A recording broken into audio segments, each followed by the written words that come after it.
سردار حسینی یہ چلن زندہ رہے، ہاذا خانے سجانے کی لگن زندہ رہے۔ اعوذ باللہ من الشیطان اللعین الرجیم، بسم اللہ الرحمن الرحیم، الحمد للہ وکفا وسلام علی عبادہ الذین اصطفیٰ۔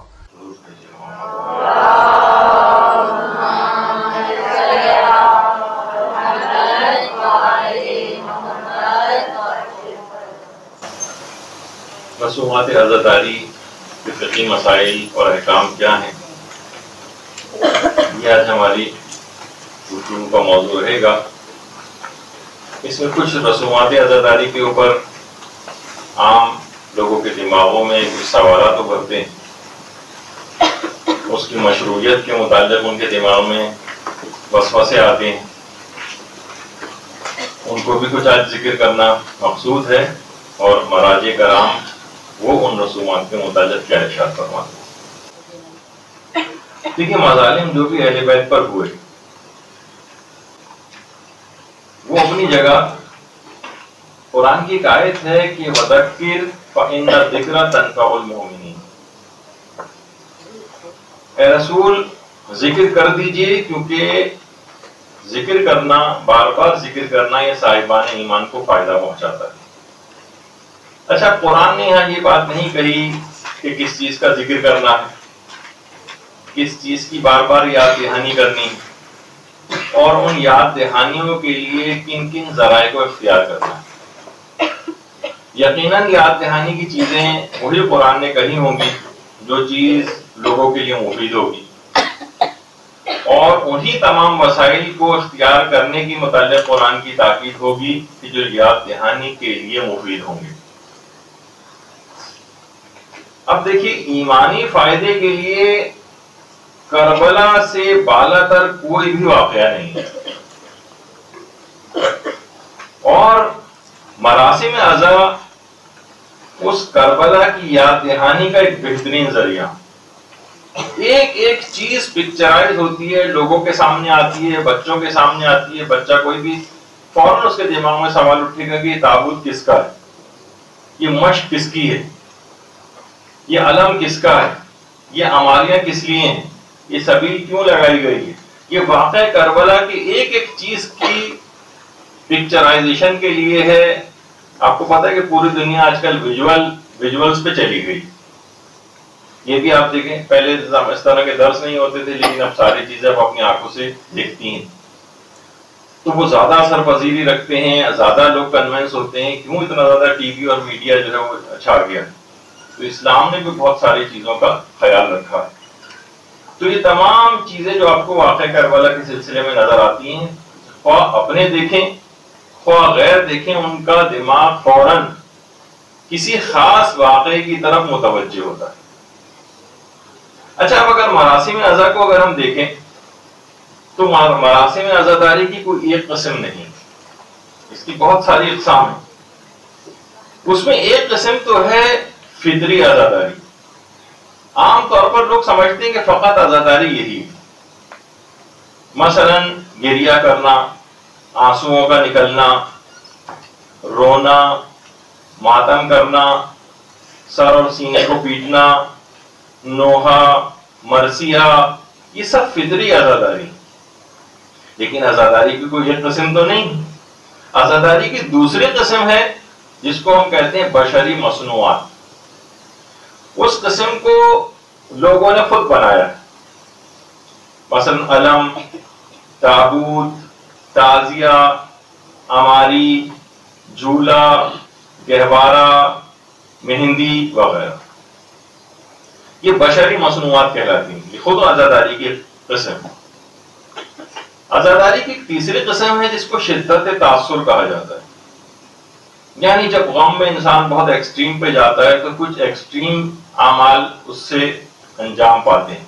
ابھی ہم اس کے حلال اور حرام ہونے کی بحث نہیں کر رہے، وہ تو اپنے مقامات پہ احکامات میں آتی ہے، لیکن عام طور پر جو رائج ہے، مثلا یہی زنجیر کا ماتم، قومی کا ماتم، یہ فطری عزاداری نہیں، یہ اس کی شدت کو ظاہر کرتے ہیں. عزاداری میں غم کی شدت کچھ خاص طریقوں سے ظاہر ہوتی ہے. عام طور پر جیسے اس کے مظاہر دیکھنے میں آتے کہ بہت شدت غم ہوا, انسان دیوار سے سر ٹکرانے لگتا ہے, چیز اٹھا کے اپنے اوپر مار لیتا ہے, تو یہ شدت تاثر کہلاتا ہے. اسی طریقے سے مثلا انگاروں کے اوپر ماتم کرنا, حرام حلال کی بحث الگ ہے, اس کے احکام اپنے مقام پر آئیں گے, لیکن ایک شدت تاثر بہرحال یہ بھی ایک قسم بنتی. پھر اس کے بعد کچھ اعمال خیر ہیں, یہ بھی عزاداری کی اقسام ہی کے تحت آتے ہیں. کون کون سے اعمال خیر؟ مثلا یہ سبیل لگانا, مثلا تبرک بانٹنا, مثلا یہ نظر نیاز وغیرہ جو ہوتی ہے, لوگوں کو کھانا کھلانا حاضرین مجلس کو, یہ اعمال خیر ہیں جو اس کے ساتھ ہی اس پورے پیکیج میں انکلوڈڈ ہوتے ہیں. اور اعلان غم بھی ایک کیفیت اسی کے اندر آتی ہے کہ سب کو اس کی اطلاع کرنا, سب کو جمع کرنا, مثلا اخبار میں اشتہار دینا, لوگوں کو فون کر کر کے بلانا, یہ بھی خود تمام یہ آپ کا ثواب عزاداری کو اس وقت سے شروع ہو جاتا ہے جبکہ آپ ان تمام چیزوں کے اقدامات کر رہے ہوتے ہیں. اچھا, اب دیکھیں جتنی بھی رسومات عزاداری ان میں سے اکثر حسرتوں کی یادگاریں, حسرتوں.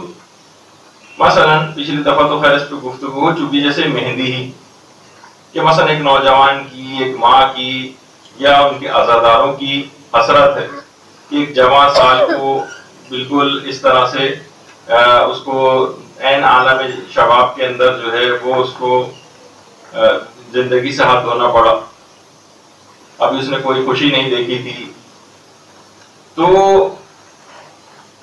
دیکھیے لوگ کہتے ہیں کہ مہندی ہے اس بات کی نشان, اگر شادی ان کی ثابت ہو جاتی اور واقعی ہو جاتی تو شادی کے بعد مہندی کا کوئی تصور نہیں تھا. شادی ثابت نہیں, اسی وجہ سے تو مہندی اور وہ کی جاتی ہے لوگوں کے حسرت کے اظہار کے طور پر, ورنہ اسلام کا تو الگ سے کوئی حکم نہیں ہے ظاہر اس متعلق کہ واجب ہے یہ نکالنا ضروری ہے. تو ایک کلچر میں ہمارے ایک چیز ہے, اس لحاظ سے اس کو یعنی حسرت کی یادگار سمجھی جاتی ہے. اسی طرح یہ اسی متعلق وہ جو پچھلی دفعہ میں نے آقا شبیری زنجانی نے کہا تھا کہ ان کا بھی فتویٰ اس سلسلے میں آ چکا ہے, تو وہ بھی آپ کے خدمت میں یہاں لگا دیے گئے, لیکن اسی تفصیل کا میں اس وقت بتا چکا ہوں. اسی طریقے سے تابوت اٹھانا یہ خود بھی ایک حسرت کی یادگار ہے کہ کربلا میں مولا حسین کا تابوت نہیں اٹھا تھا, تو لہٰذا ہم ان کا تابوت اٹھا رہے ہیں کیونکہ ایک گور و کفن لاشا جو ہے وہاں پر پڑا رہ گیا تھا. اسی طریقے سے جو 72 تابوت ہیں یہ بھی حسرت کی علامت ہے, وہ بھی سارے امام حسین کے ساتھ ہی وہاں پر شہید ہوئے ہیں.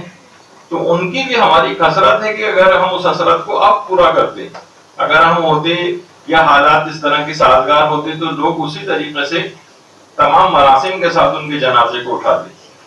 تو یہ جو 72 تابوت وغیرہ بھی ہیں, بہت سے لوگ اس پہ اعتراض کرتے ہیں, بس ایک آدھ کافی ہے 72 بنانا, یہ تو کوئی اسراف ہے, اور یہ اس طرح کی آوازیں بھی اٹھنے لگی. ان سب کا فل ایک تاثر ہوتا ہے, لوگ دیکھتے ہیں اتنی بڑی تعداد میں, اچھا اتنے لوگ شہید ہو گئے تھے مارکہ حق و باطل میں, کہ ان کا ایک الگ دیکھنے کا ایک تاثر ہوتا ہے. تو خود ہماری حسرت کی ایک یادگار ہے.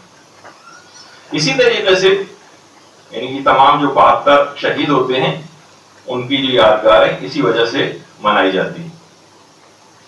اسی طرح سے جو انگاروں کے اوپر یا آگ کا ماتم جسے کہا جاتا ہے, حلال و حرام کے فتووں کو بھی چھوڑتے ہوئے, وہ آگے کبھی آئیں گے, یہ اس واقعے کی تصویر کشی ہے کہ جس وقت قیام حسینی کے اندر آگ لگی تھی اور بیویاں چھوٹے چھوٹے بچوں کو لے کر ایک جلتے ہوئے خیمے سے دوسرے خیمے کے اندر منتقل ہو رہے, یہ اس کی ایک لحاظ سے تصویر کشی کی جاتی. جذبات کے اظہار کے طور پر ایک حسرت ہے, ایک دکھ کے احساس کی تصویر کشی ہے جو کہ اس وقت کی جاتی ہے. اسی طریقے سے مثلا سبیلیں لگانا, سبیلیں یہ اس حسرت کی تکمیل ہے کہ وہ خانوادہ اہل بیت اور بچوں کے جو سوکھے سوکھے لب اور ان کے سینوں میں آگ لگا دینے والی جو پیاس تھی, اگر ہم ہوتے تو اس کو بجھاتے. اب کیونکہ وہ تو نہیں, ہم اس حسرت کا اظہار کرتے ہیں کہ ہم دیگر پیاسوں کی پیاس بجھائیں گے. سبیلیں اسی حسرت کی یادگار ہے.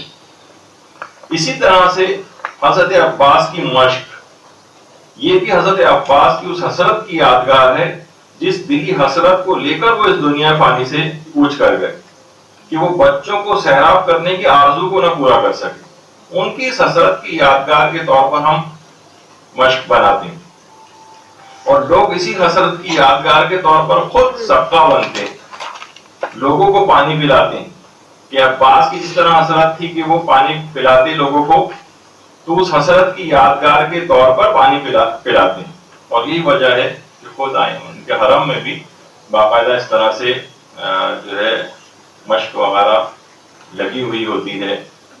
اگر آپ وہاں جائیں مقامات مقدسہ پہ تو آپ کو اکثر جگہوں پر اسی انداز سے لگی ہوئی نظر آئیں گے۔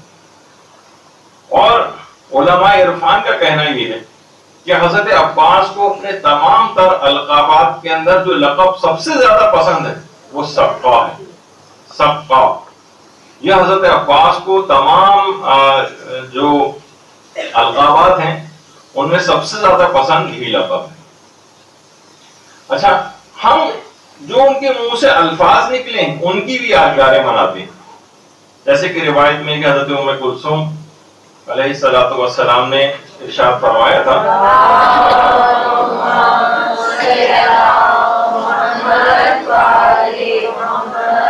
کہ بھائی پانی کی کوئی سبیل کرو، ان الفاظ کی یادگار کے طور پر سبیلیں لگائی جاتی ہیں، پانی کی سبیل کرو تو ہم ان الفاظ کی بھی یادگاریں مناتے ہیں۔ اچھا، اسی طریقے سے سیدانیوں کو کربلا سے شام تک بے گجاوا اونٹوں کے اوپر بٹھا کر لے جائے گا، ان کی اس مظلومیت کو یاد کے طور پر، اس حسرت کے طور پر کہ اگر ہم ہوتے تو اس طرح سے نہیں جانے دیتے ان کو، اور باقاعدہ ہماریاں جو نکالنے جانے کا ایک تصور ہے وہ بھی اس حسرت کی یادگار ہے۔ ہماری کیوں نکالتے؟ وہ تو خود بے گجاوا اونٹوں کے اوپر گئی ہیں، اس میں تو کوئی ہماریاں نہیں تھی، لیکن وہ ایک حسرت ہے کہ ہم اس حسرت کا اظہار کرتے ہیں کہ اگر ہمیں موقع ملتا تو ہم یہ ان کو مہیا کرتے، پورے تو اس کو احتشام کے ساتھ ان کو ایک جگہ سے دوسری جگہ جانا ہوتا تو اس پر لے کر جاتے۔ اسی طرح سے قید خانوں کے اندر نہ بچوں کو رونے دیا جاتا تھا، جب بھی رونے کی آواز بلند ہوتی تھی تو باقاعدہ تازیانے مارے جاتے تھے، بچے گھٹ کے رہ جاتے تھے۔ ان کی اس حسرت کے اظہار کے طور پر ہم بلند آواز کے ساتھ گریا کرتے ہیں کہ ان کو وہاں پر رونے نہیں دیا گیا، لیکن ہم کھل کر روتے ہیں، اس حسرت کا ایک لحاظ سے گویا اظہار کرتے ہیں۔ اسی طرح سے ائمہ کے قبور کے اوپر ڈھایا جاتا تھا، اس کے اوپر پانی چھوڑا جاتا تھا، بقی کا تو پورا کا پورا ائمہ کے سارے روضے منہدم کر دیے گئے۔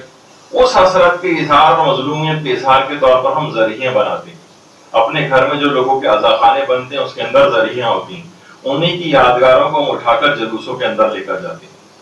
یہ ساری حسرتیں۔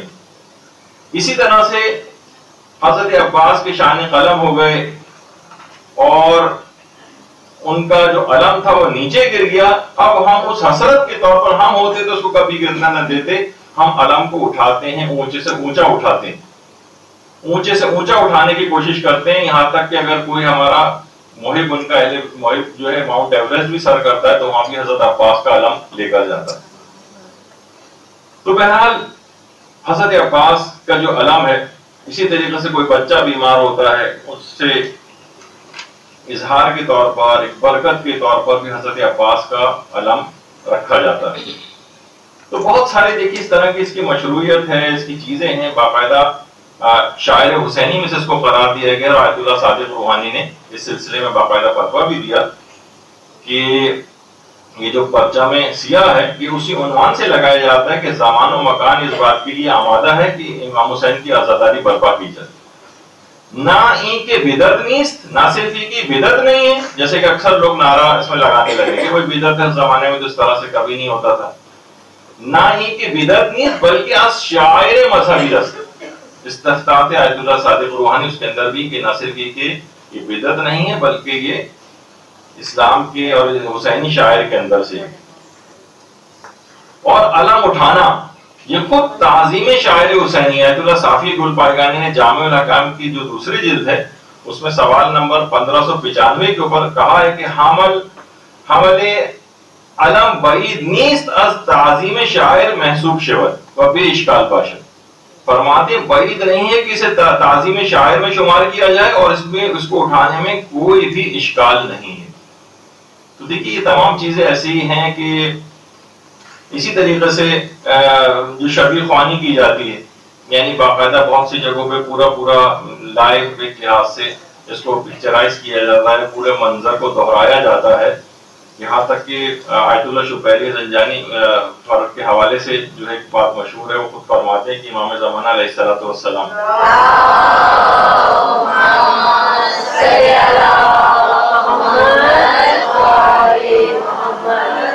وہ روزانہ 2 مرتبہ پورا واقعہ کربلا اپنی آنکھوں سے دیکھتے ہیں۔ تو اس وجہ سے کہ یہ ملازم یہ جو جتنے بھی مظالم ہیں یہ بھلا نہ دیے جائیں، ان کو جو ہے وہ باقی رکھا جائے۔ تو اسی وجہ سے باقاعدہ ان تمام واقعات جو عاشور کے روز پیش آئے اس کو باقاعدہ طور پر بہت سے علاقوں کے اندر، یا پاکستان اور انڈیا وغیرہ میں تو اتنا شروع نہیں ہے یہ، بلکہ ہے ہی نہیں، لیکن عرب، ایران وغیرہ کے اندر یہ چیزیں بہت ہیں کہ عام ہیں، اور اس کے متعلق اس کے جواز کے علماء نے فتاوی بھی دی ہیں۔ اب اس پہ بھی بہت سے لوگ سوال اٹھاتے ہیں اور ان کو ہر وقت ایک تو اسراف بہت یاد رہتا ہے کہ مثلا علم کا جو کپڑا ہے اس کو جو ہے فروخت کر کے کسی غریب کے کپڑے بنائے جائیں۔ اس پہ بھی ہے کہ خیموں وغیرہ کو جلانے میں یہ اسراف اور تبذیر کے اندر نہیں آئے گا کہ وہ یہ خیمہ خریدا آپ نے پھر اس کو جلا رہے ہیں آپ۔ تو علماء نے کہا نہیں، یہ ان سب چیزوں کی حکمتیں اور مصلحتیں ہیں، اور یہ اس کے اندر شمار ان کے فائدے ہیں۔ کسی کوئی چیز اگر فائدے مند ہو تو اگر وہ مثلا جلانے سے آپ کو کوئی چیز فائدہ مل رہا ہے اور عقلی فائدہ بھی مل رہا ہو تو اس کو کرنے انجام دینے میں کوئی حرج نہیں، علماء اور مراجع کے فتاوی۔ تو بہرحال دیکھیے تمام مظالم کی یادگاریں اور حسرتیں سینکڑوں سال سے یہ مراسم چلے آ رہے ہیں۔ جیسے کہ میں نے پچھلی دفعہ بھی کہا تھا کہ بند کمرے میں کتنے افراد خاموشی کے ساتھ روتے رہیں تو کبھی وہ امپیکٹ اس کا نہیں ہوگا، بھلا دیے جائیں گے، بلکہ خود وہ 1 2 3 سال کے بعد وہ افراد جو کہ اگر اس کو کہہ رہے ہیں کہ اس کو بند کمرے کے اندر صرف رونے کی حد تک، کیونکہ امام سے صرف گریہ ثابت ہے، بس اگر امام سے صرف گریہ ثابت ہے تو آپ گریہ کر کے دیکھیں، دوسرے تیسرے سال آپ خود بھی محرم نہیں منا سکیں گے۔ یہ پوری رسومات کا ایک خاص پیکیج ہے جس سے ان کو زندہ رکھا ہوا ہے۔ اسی اعتبار سے مجتہدین کی بھی ایک حسرت ہے کہ ایام فاطمیہ جو سیدہ زہرا سلام اللہ علیہا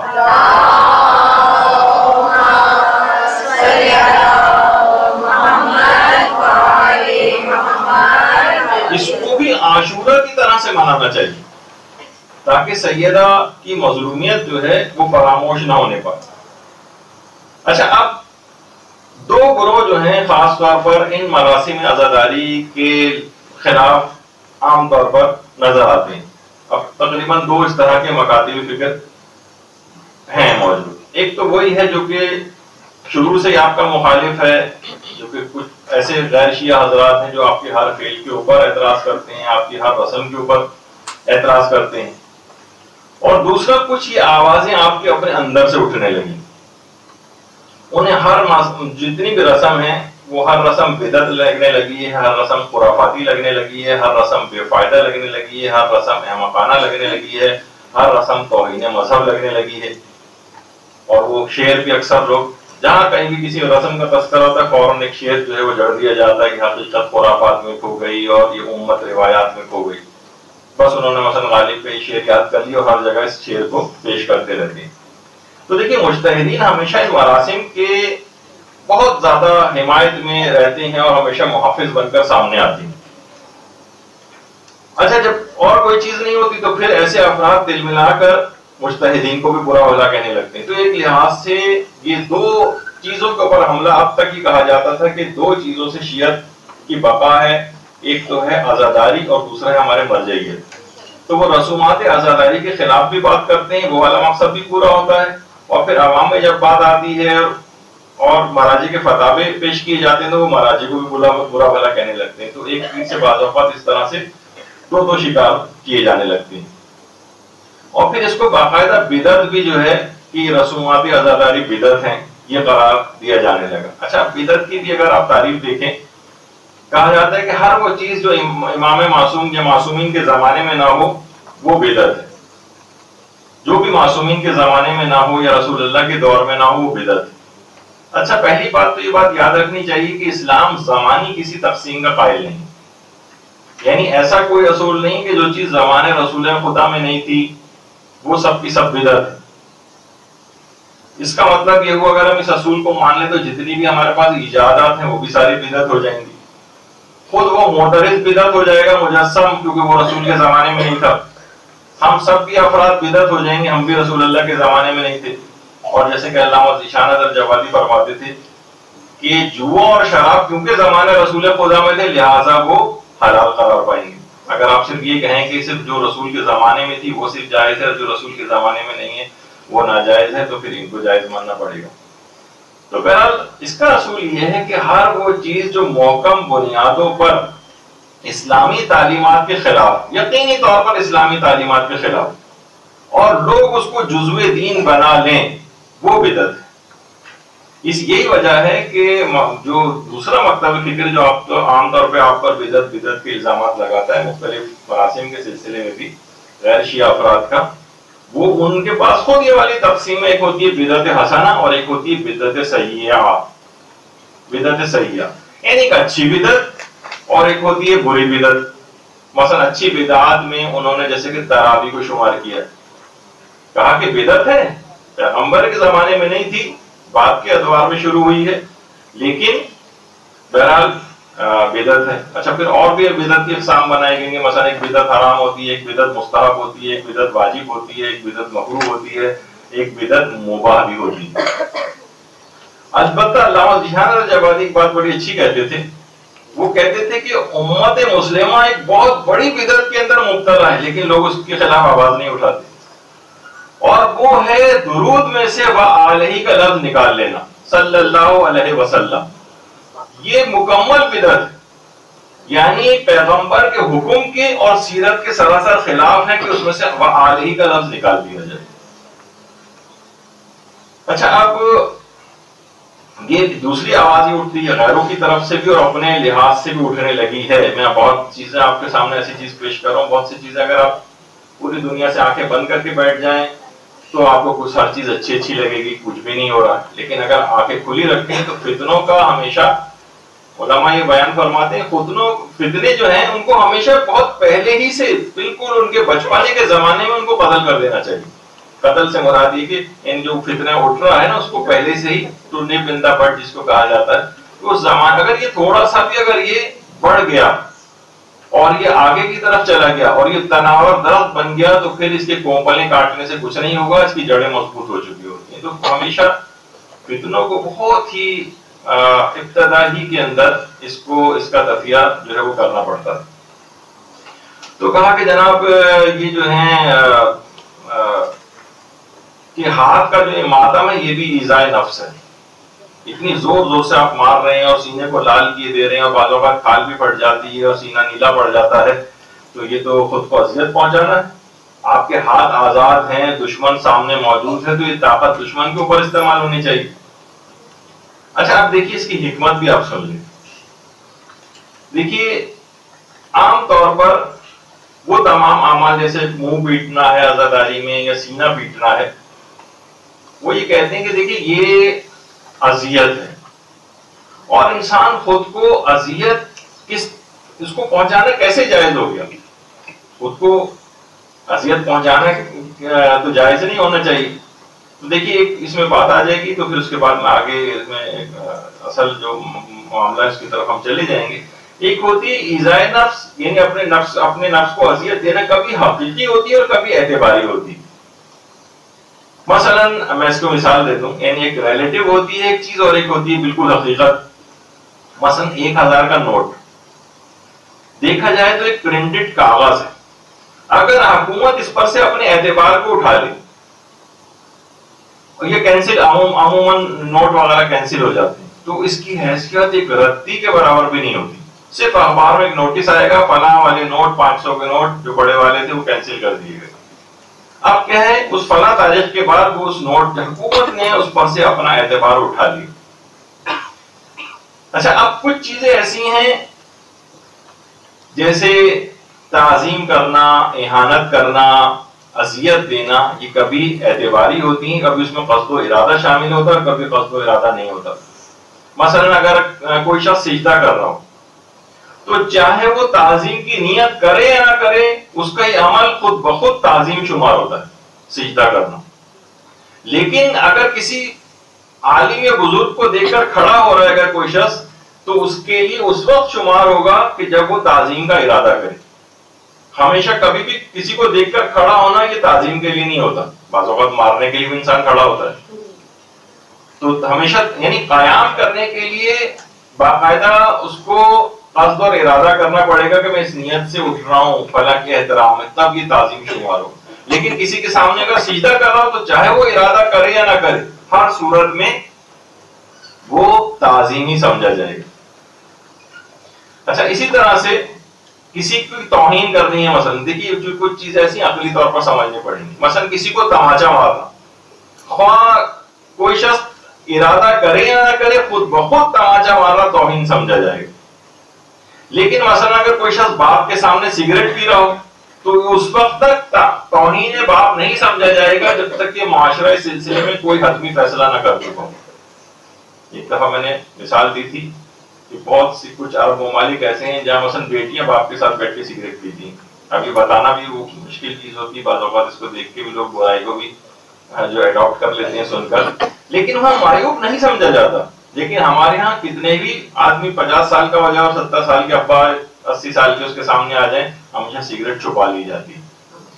تو عام طور پر کیا ہے کہ یہ اس وقت تک شمار نہیں ہوگا ابا کی توہین جب تک کہ وہ معاشرہ کوئی اس میں اسٹیٹس سیٹ نہ کر دے کہ جناب ہاں اس سے توہین ہوگی. اچھا، اب ایک چیز اور بھی ہے، آج کل ایک چیز بہت ہو گئی ہے، وہ آپ بار بار سنیں گی کہ مختلف مراسم عزاداری میں آج کل نوجوانوں نے ایک چیز سیکھ لی ہے، وہ صرف رہبر معظم کا ایک فتویٰ صرف اور صرف اس کے متعلق ہے، قمازنی کے متعلق. اور دیگر مراسم کے اندر انہوں نے صرف ایک شرط کے طور پر جو ہے اس کو ذکر کیا ہے، لیکن کسی پر حکم نہیں لگایا. تو نوجوانوں نے کیا کیا، فوراً اس چیز کو پکڑ لیا. اب کوئی بھی رسم اعضاء ان کو نظر آتی ہے، فوراً کہتے ہیں توہین مذہب. حالانکہ خود علماء نے کہا کہ توہین ایک علاقے کے اعتبار سے بھی الگ ہو سکتی ہے. جیسے ابھی آپ نے سنا وہاں پر باپ کی توہین شمار ہوگی اگر یہاں پر کوئی سگریٹ پیے گا، لیکن اور کسی عرب کنٹری میں وہاں توہین شمار نہیں ہو رہی. جیسے پچھلی دفعہ ہم نے مثالیں دی تھی کہ یہاں امام بارگاہ اور مسجد کے اندر سگریٹ پیے گا لیکن وہاں بیٹھ کے حقہ بھی پیتے ہیں تو توہین شمار نہیں ہو رہی ہے مثلا. تو بہت ساری اس طرح کی چیزیں ہیں، اور ہر چیز میں توہین توہین توہین، جس طرح باقاعدہ کوئی لے کر بیٹھا ہوا ہے کوئی چیز. اب بہت سی چیزیں اچھی بھی نہیں لگتی ہیں بیان کرنی.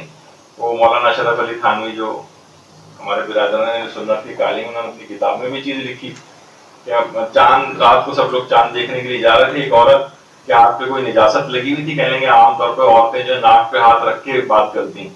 تو کسی نے کہا چاند کہاں ہے، تو اس نے ناک پہ ہاتھ رکھ کے اوپر دیکھا، چاند نظر آ رہا تھا. کہا چاند نظر تو آ رہا ہے لیکن بہت ہی بدبودار چاند ہے. تو وہ چاند کے اندر بدبو نہیں تھی، وہ آپ کی ناک کے اوپر ایک نجاست لگی ہوئی جس کی وجہ سے بدبو آپ کو آ رہی. تو توہین توہین توہین ہی کچھ آپ کو ذاتی طور پر آپ کو توہین کی جو بو محسوس ہو رہی تھی کوئی ناک کا کوئی پرابلم ہے، ورنہ اصلاً توہین نہیں.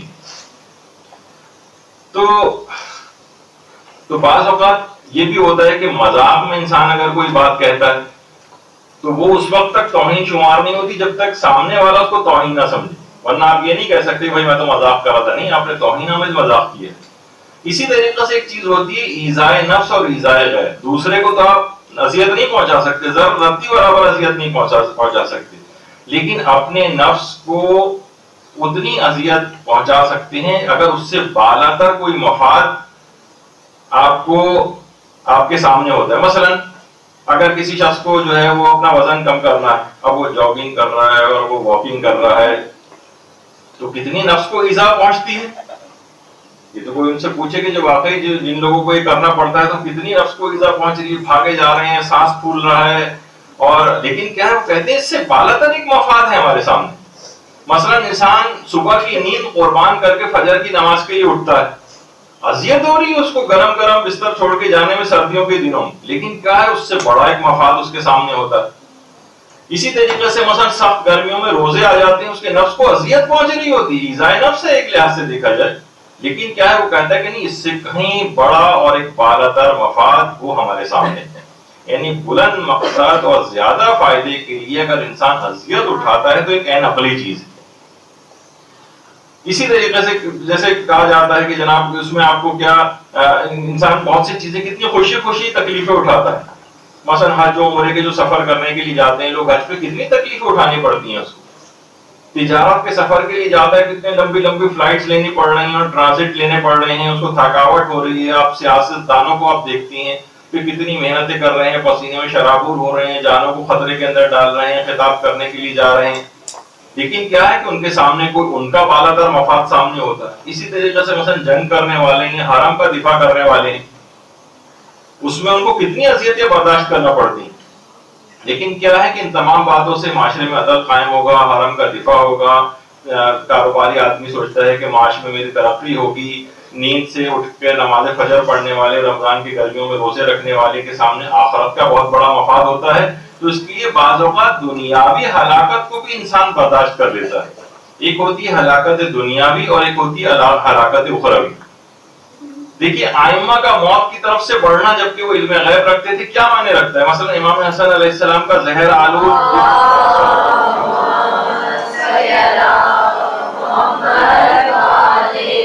زہر کیوں کیا انہوں نے؟ امام حسین جانتے بوجھتے جو ہے کربلا کے میدان میں کیوں گئے جبکہ معلوم تھا کہ وہاں پر جا کر زندگی سے ہاتھ دھونا پڑے گا.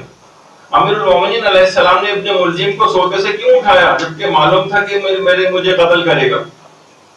تو دیکھیے ان اعمال میں دنیاوی جسم کی اگرچہ ہلاکت ہوتی ہے، نابودی ہوتی ہے، مگر حکم خدا کے مطابق عمل کرنے میں اس کو ایک بڑا فائدہ حاصل ہوتا ہے کہ ابدی حیات حاصل ہو جاتی ہے. تو کبھی انسان جان کو خطرے میں ڈال کر حیات حاصل کرتا ہے اور کبھی جان بچا کر بھی اس کو موت آ جاتی ہے. مثلا اگر کوئی شخص میدان جنگ سے فرار اختیار کر کے اپنی جان بچا لے تو ہلاکت اخروی اس کو ملتی ہے. تو دیکھیے عام طور پر بھی اگر آپ دیکھیں تو جو قرآن کی آیت بھی ہے اس میں وَلَكُمْ فِي الْقِصَاصِ حَيَاتٌ، قصاص میں زندگی ہے. بھائی قصاص میں ہاتھ چور کا کٹ رہا ہے، اس کا ہاتھ مردہ ہو کے کٹ کے نیچے گر رہا ہے، آپ کہہ رہے ہیں زندگی. قاتل کی گردن اڑائی جا رہی ہے، اس کی گردن تن سے جدا ہو رہی ہے، موت آ رہی ہے، اسلام کہہ رہا ہے کہ زندگی. یعنی ایک بالاتر مفاد ہے اس کے آگے. کتنے بچوں کو آپ دیکھتی ہیں، بچے جو چھوٹے چھوٹے بچے ہیں وہ کس طرح سے ماتم کرتے ہیں، اور ماتم کر وہ بچہ کہ جو کہ ذرا سے اس کو خراش لگ جائے تو 3 دن تک اسکول نہیں جائے گا. عام حالات میں وہ فخر سے اپنے لال سینے کو سب کو دکھاتا ہے کہ دیکھیں میں نے ماتم کیا. یہ اس کو اس وقت کیوں آخر تکلیف نہیں ہو رہی اس بچے کو؟ صرف اس وجہ سے کہ اب یہ ایذائے نفس نہیں رہی، اس کے دل کے اطمینان کا ایک ذریعہ بن گئی. اور اس کے مظاہر دیکھنے میں لوگ کتنا آپ سے آ کر سوال کرتے ہیں کہ جناب یہ رونا بدعت ہے فلاں. آپ جا کر ان کو بہت ساری چیزیں اگر آپ دیکھیں تو البدایہ والنہایہ وغیرہ کے اندر رسول اللہ کی وفات کا جو بیان لکھا ہوا ہے کہ حضرت عائشہ فرماتی ہیں پیغمبر کی زوجہ کہ رسول اکرم نے میری گود میں وفات پائی، پھر میں نے آپ کے سر کو تکیے پر رکھا اور میں عورتوں کے ساتھ کھڑی ہو کر منہ پر تماچے مارنے لگی. تو اب دیکھیں یہ فطرت کا ایک جذبات کا ایک اظہار ہوتا ہے. روایت کے کنز العمال یہ بھی ہمارے برادران اہل سنت کی ملا علی متقی ہندی کی جو کتاب ہے کہ جب خالد ابن ولید مرے تو بنی مغیرہ کی عورتوں نے 7 روز تک ماتم کیا، اپنے سینے پیٹے، گریبان چاک کیے، نظر نیاز بھی چلتی رہی، اور اس نوح خوانی اور ماتم سے حضرت عمر نے بالکل منع نہ فرمایا. یہ باقاعدہ ان کی دیکھیے کتابوں کے اندر لکھا ہوا ہے. تو بعض اوقات یہ ہوتا ہے کہ انسان یہ سوچتا ہے، اس کے پاس دلائل نہیں ہوتے ہیں تو فوراً یہ کہنا کہ بھئی یہ تو ایذائے نفس ہے. نہیں، اس سے ایک بالاتر ایک مفاد بعض اوقات ہوتا ہے. جیسے کہ میں نے آپ کے بچوں کی مثال میں نے آپ کے سامنے جو ہے وہ پیش کی ہے اور دیگر مثالیں پیش کی ہیں. تو ان تمام چیزوں کے اندر بالاتر مفادات ہیں. یہ بظاہر ویسی چیزیں نہیں ہیں جتنی بھی رسومات عزاداری کہ آپ ایک سرسری نگاہ میں اس کو دیکھیں اور کہیں نہیں اس کا تو کوئی فائدہ نہیں. ان کی ہر چیز کا فائدہ ہے. یہاں تک کہ آپ دیکھیں کہ اگر مراسم نظر جو ہم اپنی آنکھوں سے دیکھتے ہیں، بچوں کے دماغ میں ساری چیزیں ابھر رہی ہوتی ہیں، حتیٰ کہ اگر کوئی گونگا بہرا بچہ جو اس کے کان میں آواز نہیں گئی کبھی، جو بول نہیں سکتا ہے، وہ بھی اگر اس کے کام پھر اس تک واقع کربلا کیسے پہنچے گا؟ وہ ان رسومات کو دیکھ کر واقع کربلا کو پہچانے گا. یہ تمام چیزیں. تو اسی طرح سے عاشور کے روز کتنا زیادہ روایات کے اندر بھی یہ بات آئی کہ علی الوجوہ لاتمات، کہ جو بیویاں تھیں سیدانیاں تھیں منہ پر تماچے مارتی ہوئے خیموں سے باہر آئیں، منہ پر تماچے مارتی ہوئی. اور جس وقت روایات کے اندر ملتا ہے کہ حبیب ابن مظاہر کو جب حضرت زینب سلام اللہ علیہا نے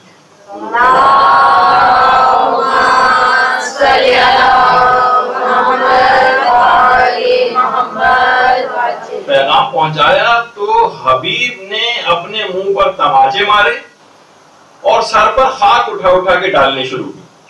اب کسی کے سامنے موجودہ جتنے بھی معترضین افراد ہیں ان کے سامنے اگر حبیب کا یہ عمل رکھا جائے گی، حبیب کے سامنے ہوتے تو کہتے ہیں حبیب یہ کیا توہین مذہب آپ کر رہے ہیں، آپ رجل فقیہ ہیں، امام نے آپ کو کہا ہے فقیہ کا تو یہ کام نہیں کہ زمین سے مٹی اٹھا کے اپنے سر کے اوپر ڈالے. تو یہ ایک انسانی جذبات کا ایک اظہار ہوتا ہے جو جس کا حبیب جیسے فقیہ نے بھی اس کا مظاہرہ کیا ہے، اور آپ اس کو جو ہے خلاف عقل قرار دے رہے ہیں، ان کو خرافات قرار دے رہے ہیں، ان کو توہین مذہب قرار دے رہے ہیں. تو ایسا کوئی بھی نہیں. اسی طریقے سے آپ دیکھیں اگر اربعین پر نجف سے کربلا کا جو پیدل سفر ہے، اس سفر کے اندر انسان کتنی صعوبتیں اٹھاتا ہے.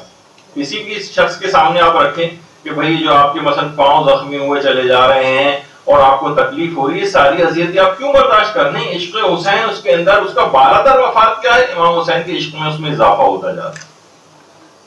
تو صرف بجائے اس کی کہ آپ اپنا علمی معیار پڑھائیں، آپ غیروں کے چند تانے سن کر نوجوان اپنے رسم و رواج اور اپنی عزاداری کی جو رسومات ان کو چھوڑنے کو تیار ہوں. کہا جاتا ہے بھائی اپنے دلائل چیک کر لیں. جیسے کوئی شخص کسی کو کہے کہ بھائی دیکھو کوا تمہارے کان لے گیا تو ہم کوے کے پیچھے بھاگنا شروع کر دیں. بھائی اپنے کانوں پہ ہاتھ لگا کے چیک کر لیں کان لے کے بھی گیا یا نہیں لے کے گیا. اپنی تو دلائل چیک کر لو نا. آپ کے پاس آپ نے اپنی صلاحیت بڑھا نہیں رہے.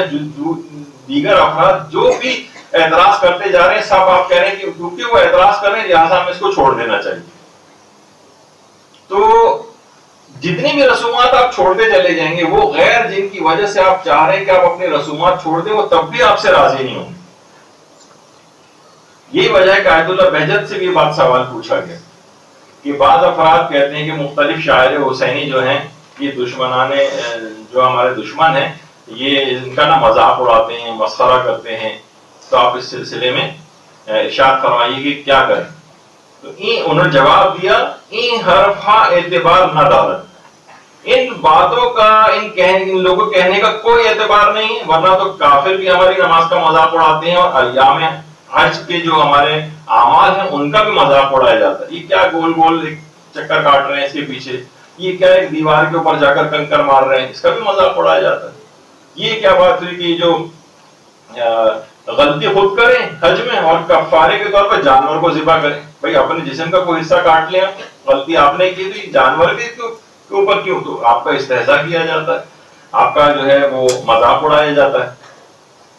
آپ کچھ بھی چھوڑتے چلے جائیں، حتیٰ کہ ان کو جو دیگر افراد ہیں ان کو آپ کے کالے لباس کے اوپر بھی اعتراض، وہ اس کو فرعونہ فرعونوں کا لباس قرار دیتے ہیں. آپ جا کر پڑھ لیجیے ان کے متعلق سارے، کہتے ہیں یہ تو فرعونوں کا لباس ہے. مثلا آپ کے ہر عقیدے پر ان کو اعتراض ہے، آپ کے ہر عمل پر ان کو اعتراض ہے، آپ کس کس چیز کو چھوڑیں گے؟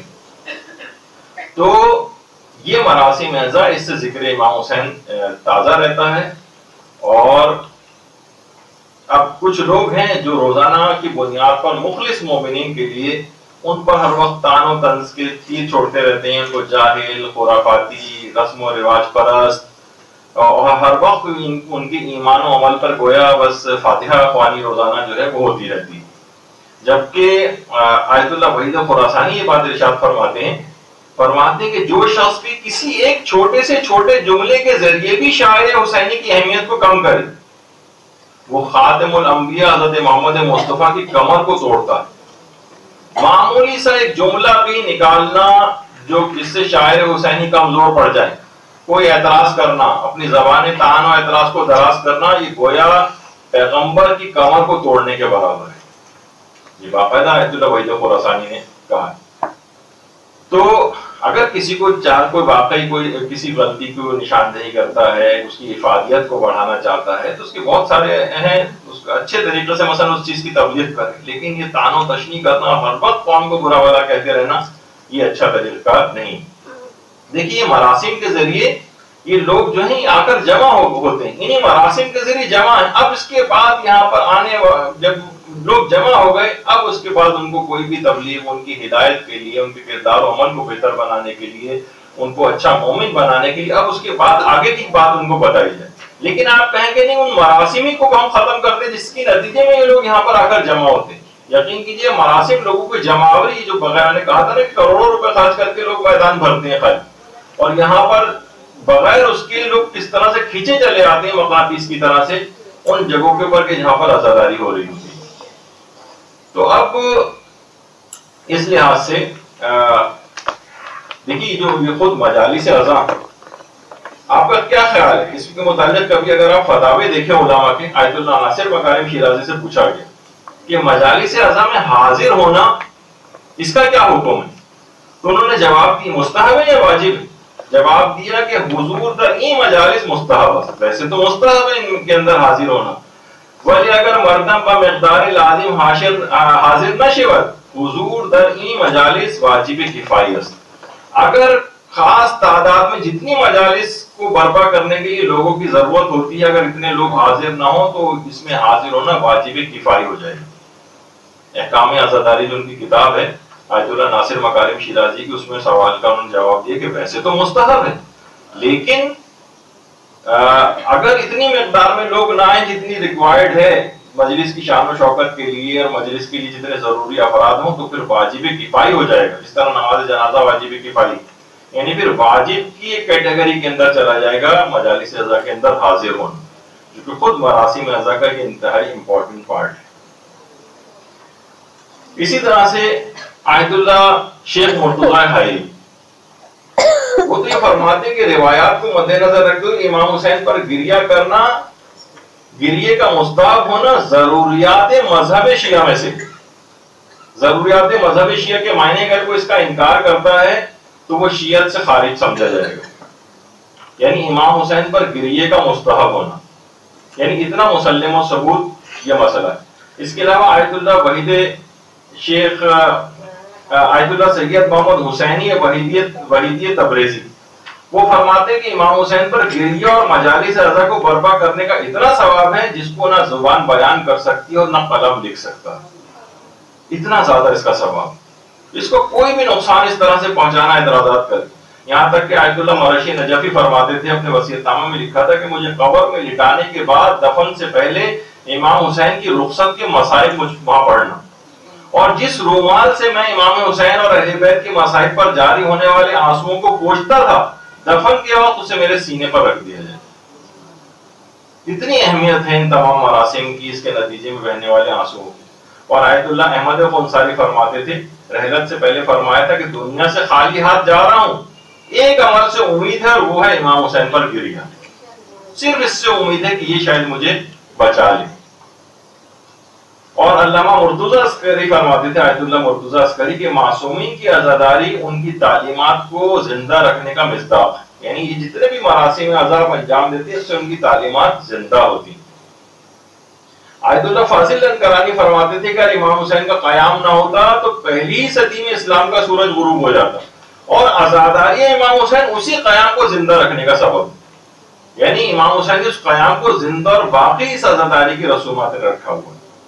اور آیت اللہ محمد تقی جعفری فرماتے ہیں کہ عزاداری امام حسین کے بارے میں سوال کرنا جائز ہے یا نہیں. یہ سوال کرنا ایسے ہی ہے جیسے سوال کیا جائے کہ حق کا دفاع کرنا واجب ہے یا نہیں, ظالم کی مخالفت واجب ہے یا نہیں, اور عدل و انصاف جائز ہے یا نہیں. یعنی اتنی ایسی بات ہے کہ آپ گویا اس طرح سوال کر رہے ہیں. یعنی حیرت کا اظہار کیا کہ عزاداری امام حسین کے بارے میں سوال کرنا. اور آیت اللہ مجتہدی تہرانی فرماتے تھے کہ میرے جتنے بھی درس ہیں ان میں کامیابی کی وجہ درس کے ساتھ ساتھ مجالس توسل اور ذکر امام مصائب امام حسین اور سینہ زنی. یعنی میں نے جتنی کامیابیاں دینی طور پر حاصل کی وہ ان رسومات عزاداری بھی اس کے ساتھ یہ میں بجا لاتا تھا, اس وجہ سے حاصل کی.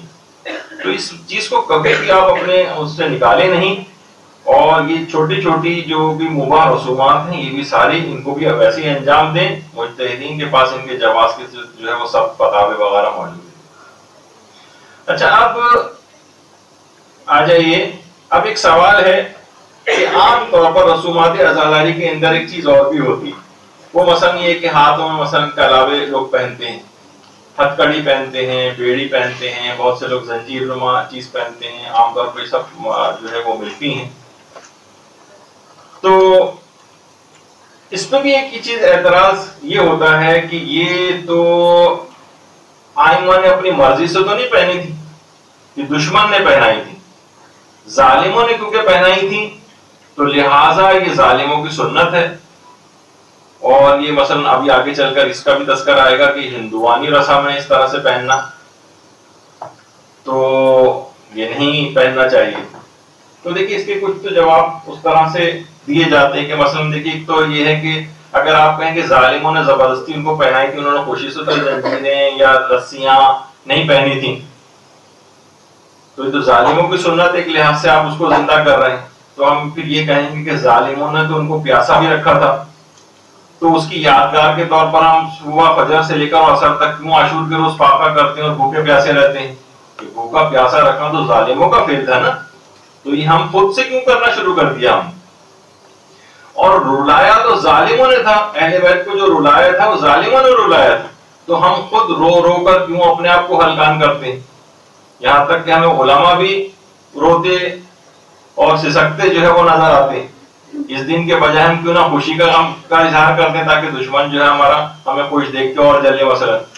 لیکن نہیں، ایسا نہیں ہوتا. یعنی اگر دشمن نے رلایا تھا، دشمن نے پیاسا رکھا تھا، دشمن نے، وہی جواب جو اس کا ہے وہ جواب اس کے لیے بھی ہوگا. اچھا اب دیکھیں لوگوں کی جو نیت ہوتی، ان چیزوں کو پہننے سے مومنین کو آئمہ کی مصیبت کی یاد دہانی ہوتی. میں نے خود بہت سے لوگوں سے جو یہ پہنتے ہیں ان سے پوچھا کہ یہ آپ کیوں پہنتے ہیں، یعنی نیت آپ یہ خود بھی تحقیق کیا کریں نا، لوگوں سے جا کر پوچھا کریں کہ ان کی نیت کیا ہوتی.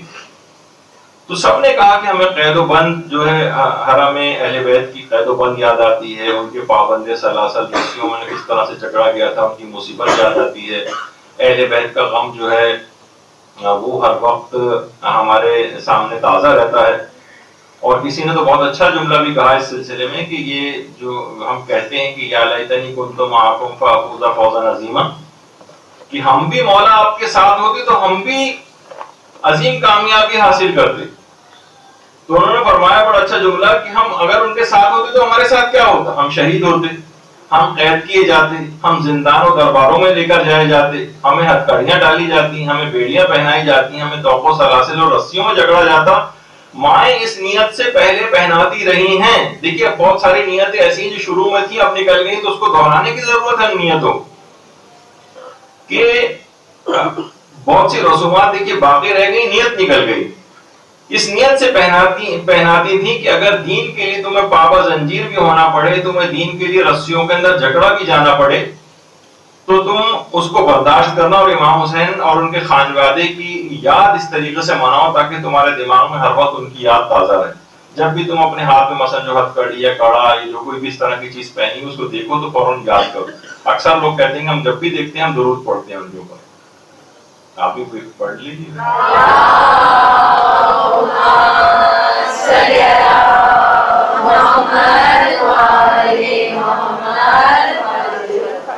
تو زبردستی لوگوں نے اگرچہ ان کو پہنائی تھی، لیکن اب ہم احتجاج کے طور پر بھی پہنتے ہیں، احتجاج کے طور پر پہنتے ہیں.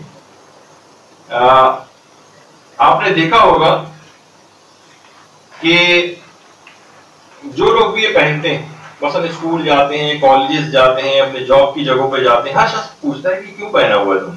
غیر شیعہ بھی اس سے پوچھتے ہیں. اب آپ کے پاس بہت اچھا اور نادر اور نایاب موقع ہوتا ہے کہ آپ اہل بیت کے مظالم جو ان پر کیے گئے وہ بتائیں آپ مجھے، اور فوراً دماغ میں اس کے سوال اٹھے گا اچھا کس نے ان کو جو ہے شہید کیا، پورے حالات کیا تھے، اس کی طرف جائے گا تو اصل ظالموں تک پہنچ جائے گا. تو یہ جو چیزیں ہر وقت آپ کے پاس کچھ رسوم و رواج کے طور پر بہت کسی نے سوچ سمجھ کے چیزوں کا ایسا رائج کیا ہے کہ جس سے باطل ہمیشہ آشکار ہوتا رہے اور حق ہمیشہ ہر لحاظ سے ظاہر ہوتا رہے. مثلا اگر آپ رو بھی رہے ہوں گے یا دل کے اندر بھی غمگین ہوں گے تو دوسرے کو پتہ نہیں چلے گا کہ امام حسین پہ کیا ظلم ہوا، سوائے اس کے کوئی ایسی علامتیں وہ دیکھے کہ وہ آپ سے سوال کرے کہ یہ تم نے ایسا کیوں کیا ہوا اور ویسا کیوں. آپ کے رسومات عزاداری پہ ہر شخص بار بار سوال کرتا ہے کہ تم لوگ ایسا کیوں کرتے ہو. اب آپ کی ایک کمی ہے کہ آپ کے پاس دلائل نہیں ہوتے یا آپ نے اپنے آپ کو پریپیئر نہیں کیا ہوا اس کے لیے، ورنہ آپ اپنے پاس جیسے آپ کوئی کہے منہ پہ تماچے کیوں مارتے ہو، فوراً حضرت عائشہ کا اگر آپ پیش کرتے کتاب کا حوالے دیکھیں تو دوسرا بھی وہ ہو جائے گا کہ ہاں ان کے پاس کوئی دلیل موجود ہے. اب آپ یہ کہیں گے دوسرے کیونکہ اعتراض کر رہے ہیں تو لہٰذا مجھے اس کو بند کر دینا چاہیے. تو یہ آپ کی کمی ہے, آپ کا اپنا علمی طور پر آپ نے اپنے اندر ایک کمی کو برداشت کیا ہوا ہے, ورنہ اصلاً ایسی بات نہیں. اچھا, آپ لوگ یہ کہتے ہیں کہ بھائی اگر امام کو اپنے طور پر اس کا اختیار ہوتا تو کبھی بھی ان چیزوں کو نہیں پہنتے. آپ نے تو اختیاراً پہنی ہوئی, ظالموں نے ان کو زبردستی پہنائی تھی مثلا. تو ایسی بات نہیں. ائمہ کے خود کتنے اصحاب تھے, باقاعدہ وصیت کر کے گئے تھے کہ ہمیں انہی ہتھکڑیوں, بیڑیوں اور توق و سلاسل اور زنجیروں کے ساتھ دفن کیا جائے اور ہمارے جسم سے ان کو الگ نہ کیا جائے. حجر ابن عدی, حجر ابن عدی جن کا شام میں مقبرہ بھی ہے, اور کچھ ہی عرصے پہلے جب داعش وقت کا وہاں پر قبضہ تھا تو داعش والوں نے باقاعدہ ان کے روضے کو پورا ڈھا دیا تھا اور ساری جو زری ہے وہ توڑ پھوڑ دی تھی, اور باقاعدہ قبر کھود کر حجر ابن عدی کا جسم بھی وہاں سے نکال کر لے جانا چاہ رہے تھے. اور اس کے بعد ایک فیک ایک تصویر جو ہے وہ انٹرنیٹ پہ گردش کی کہ انہوں نے جو ہے مثلاً حضرت حجر ابن عدی کا جسم ظاہر ہو گیا تھا, لیکن وہ سب جھوٹی خبر تھی. اور یہ بھی تصویر جو جھوٹی پھیلائی گئی تھی. خود جو وہاں کے متولی ہیں ان کے روضے کے, حجر ابن عدی کے, انہوں نے باقاعدہ یہ بات کہی کہ وہ لوگ مسلسل کھدائی کرتے رہے لیکن حضور کا جسم کہیں بھی نیچے سے ظاہر نہیں ہوا. تو اس کے بعد بہرحال وہ تمام ظالم افراد کے جنہوں نے قبر کی کھدائی کی تھی وہ سب کے سب واصل جہنم ہوئے اور باقاعدہ ان کی گردنیں کاٹ کے جو ہے وہ الگ کی گئے, اس دنیا کے اندر بھی اپنے اس انجام تک پہنچے. تو حجر ابن عدی کو جب حاکم شام نے زنجیریں پہنا کر دمشق بلوا کر قتل کیا تو حجر نے ایک وصیت کی. وصیت کیا تھی؟ حجر نے وصیت کی, باقاعدہ کنز العمال کے اندر بھی ہے, اسد الغابہ کے اندر بھی ہے, اہل سنت کی کتابوں کے اندر ہے کہ لا تطلقوا عنی حدیدا, دیکھو میری جو جتنے بھی ہتھکڑیاں, بیڑیاں, جو لوہا اور زنجیریں سب مجھے پہنائی گئی ہیں, ہرگز مجھ سے جدا نہ کرنا. ولا تغسلوا عنی دمان, اور میرے جسم سے خون کو بھی صاف نہ کرنا. میں اسی حالت میں جو ہے وہ حاکم شام معاویہ کے ساتھ ملاقات کروں گا اور باقاعدہ اس کے ساتھ جدال کروں گا کہ یعنی مجھے اس طریقے سے بے گناہ جو ہے وہ کیوں اس نے جو ہے قتل کیا ہے اور اتنا ظلم کیوں کیا ہے. تو کیوں منع کر رہے ہیں کہ بھائی یہ تو ظالم نے پہنائی ہے نا, آپ کو ظالم نے پہنائی ہے, پھر آپ کیوں کہہ رہے ہیں کہ میرے جسم سے لوہے کو جدا نہ کرنا اور میں حاکم شام سے اس طرح سے. تو یہ احتجاج کا ایک طریقہ ہے باقاعدہ احتجاج کا. آج کا مومن اگر یہ ہوتا تو یہ اعتراض کرتا ہے حضور جب آپ کو یہ وصیت کرنے کی کیا ضرورت تھی, تو ظالموں کی سنت تھی کہ وہ انہوں نے آپ کو پہنائی ہوئی تھی تو آپ اور اس کو پہنے رہنے پر مصر ہیں. تو یہ کہا جائے گا کہ حضور نے احتجاج کیا, اور اسی احتجاج کو آج لوگ کڑا پہن کر, زنجیر پہن کر یا اس طرح سے کوئی بھی چیز پہن کر اس کو ظاہر کرتے ہیں, اپنا احتجاج جو ہے وہ ریکارڈ کرواتے ہیں. یعنی ایک طریقہ احتجاج ہے, طریقہ احتجاج. کیونکہ جب بھی کوئی شخص یہ پہنتا ہے تو فوراً اس کا یہ عمل غیروں کو مصائب امام حسین کی طرف متوجہ کرتا ہے. جیسے میں نے بھی کہا, اسکول, کالج, یونیورسٹی, جاب کی جگہ, ہر جگہ کوئی بھی دوست احباب آپ کا ہوگا, آپ سے سوال ضرور کرے گا کہ یہ تم نے ہاتھ میں کیوں پہنا ہوا ہے. اب آپ کے پاس بہت گولڈن چانس ہوتا ہے کہ اس کو اہل بیت کی مصائب بتائیں, اس کو تاریخ بتائیں, تاکہ اس کا دماغ کچھ سوچنے پر مجبور ہو, اور جن چیزوں کو اور ہستیوں کو اس نے اپنے نزدیک مقدس بنایا ہوا ہے اس میں کچھ دراڑ اس کے آ سکے.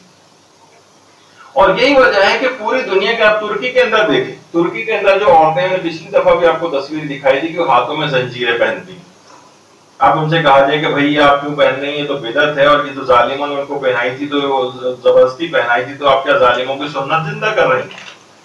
تو آپ جا کر ان سے پوچھیے. تو وہ یہ کہتی کہ اس زمانے میں اہل حرم کے ساتھ جو مصائب ہوئے تھے اور ان کو زنجیریں پہنائی تھی, ہم اس کی یاد کے طور پر اس کو پہنتے.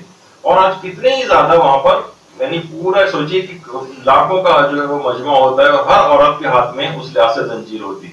تو چوتھے امام کے لوگ جو کڑا پہنتے ہیں اور جو بیڑی پہنتے ہیں اور ہتھکڑی پہنتے ہیں, تو اس خاص واقعے کی طرف ان کا جو ہے وہ اشارہ ہوتا ہے. اور یہ سب چیزیں مثلا کبھی بھی کوئی شخص دیکھے گا کہ پنجہ لگا ہوا ہے, اس کے اوپر زنجیر بندھی ہوئی ہے, تو اس کے دماغ میں کیا آئے گا؟ ایک بچہ بھی وہ سوچے گا کہ یہ کیوں ہے یہ سب. یہ بہت اچھا موقع ہے کہ اس کے دماغ میں سوال پیدا ہو, اور سوال کا پھر اس کو جواب دیا جائے. ہر دیکھنے والے کے دماغ میں سوال کا پیدا ہونا اور اس کا جواب دیا جانا, یہ اس لحاظ سے ضروری ہے. تو یہ اس تمام مظالم کو آپ بتا سکتے ہیں ان چیزوں کے بہانے، ان چیزوں کے ذریعے کہ یہ سب چیزیں کیا ہیں۔ اور آج بھی کربلا اور نجف جو واک ہو رہی ہے اس میں کتنے ہی افراد ہاتھ پاؤں میں زنجیریں باندھ کر، کتنی تصویریں آپ انٹرنیٹ کے اوپر دیکھیں کہ اس ظلم کا اظہار کرتے ہوئے کہ خاندان اہل بیت پہ کیسے مظالم ہوں اس کا اظہار کرتے ہیں باقاعدہ۔ تو یہ سب چیزیں ایسی ہیں جس کو دیکھنا چاہیے۔ پھر اس کے بعد ایک اور تاریخ کے اندر ملتا ہے ایسا واقعہ کہ حسن مصنع کے بیٹے جو علی تھے، جن حسن مصنع کا عبد قاسم کے لحاظ سے تذکر آیا تھا اس دن، انہی کے بیٹے، باقاعدہ مقاتل الطالبین کے اندر روایت بھی ملتی ہے کہ جب علی ابن حسن کو منصور نے تہخانے میں قید کیا تھا تو انہوں نے بھی مرتے دم تک لوہے کی زنجیریں اتارنے سے منع کر دیا اور کہا تھا کہ ہرگز یہ ہتھکڑیاں جو بیڑیاں مجھے پہنائی گئی ہیں مجھے ہرگز نہ اتارنا، میں اسی حالت میں اللہ کے حضور پیش ہوں گا اور منصور سے جو ہے وہ میں پوچھوں گا کہ اس نے مجھے بے گناہ یہ جو ہے چیزیں کیوں پہنائی تھی۔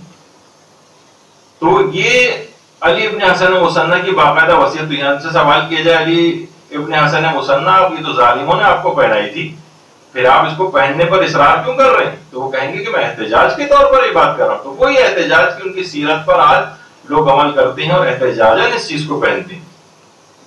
اور زید شہید، ان کے بیٹے جن کا نام یحییٰ تھا، جوز جان افغانستان میں باقاعدہ ان کا ایک مقبرہ ہے۔ عبد الرزاق المکرم نے ایک کتاب پوری لکھی ہے زید شہید پر، زید شہید کے حالات میں۔ اس میں انہوں نے لکھا ہے باقاعدہ کہ ان کی شہادت کے بعد ان کے لاشیں سے ہتھکڑیاں اور بیڑیاں کھول کر الگ کی گئی تھیں ان کی شہادت کے بعد۔ تو شیعہ مومنین کی پوری جماعت نے لوہار سے جا کر بات کی اور کہا کہ تم یہ ہتھکڑیاں، بیڑیاں اور زنجیریں ہمیں فروخت کر دو۔ اور اتنی زیادہ لوگوں کی رغبت تھی ان کی ہتھکڑیوں، بیڑیوں اور زنجیروں کو خریدنے میں کہ باقاعدہ پھر سمجھے ایک لحاظ سے معاذ اللہ اس کو کہنا نہیں چاہیے، جس طرح آکشن ہوتا ہے، اور وہ باقاعدہ 20,000 درہم ان کی ہتھکڑیوں اور بیڑیوں کی قیمت لگی تھی۔ لیکن صاحبان ایمان کی پوری جماعت نے یحییٰ کی ان ہتھکڑیوں اور بیڑیوں کو خریدا تھا اور بعد میں لوہار کے ذریعے ان کے چھوٹے چھوٹے پیس کروائے تھے اور مومنین نے اپنی انگوٹھیوں میں نگینے کے طور پر اس لوہے کو پہنا۔ یعنی تاریخ اسلام میں، شیعت کی تاریخ میں، مومنین میں شروع سے اس طرح کی رسمیں رائج رہی ہیں جس سے ہمیشہ ان کی شہادت کو منایا جاتا رہے۔ یحییٰ جس مظلومانہ طریقے سے شہید ہوئے لوگوں کو دکھانے کے لیے ہر وقت ہاتھ میں انگوٹھی رہے گی، ہر وقت ان کی یاد تازہ رہے گی۔ جو لوہا اس کے اندر پہنا، ہر شخص پوچھے گا کہ مثلا یہ تو عقیق ہوتا ہے، فیروزہ ہوتا ہے، اس کی جگہ لوہا کیوں لگا ہوا ہے؟ تو کہیں گے کہ یہ ان کی ہتھکڑی اور بیڑی ہے تاکہ ان کے اندر ایک تحرک بھی پیدا ہو۔ تو بہرحال اسی طرح سے علماء فرماتے ہیں کہ ہمارے ساتویں امام، امام موسی کاظم علیہ السلام،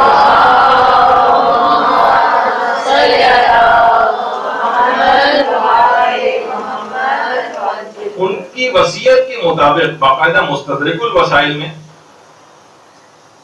شیخ حسین نوری نے باقاعدہ چیز لکھی ہے کہ امام کی وصیت کے مطابق انہیں زنجیروں اور بیڑیوں کے ساتھ ہی دفن کیا گیا۔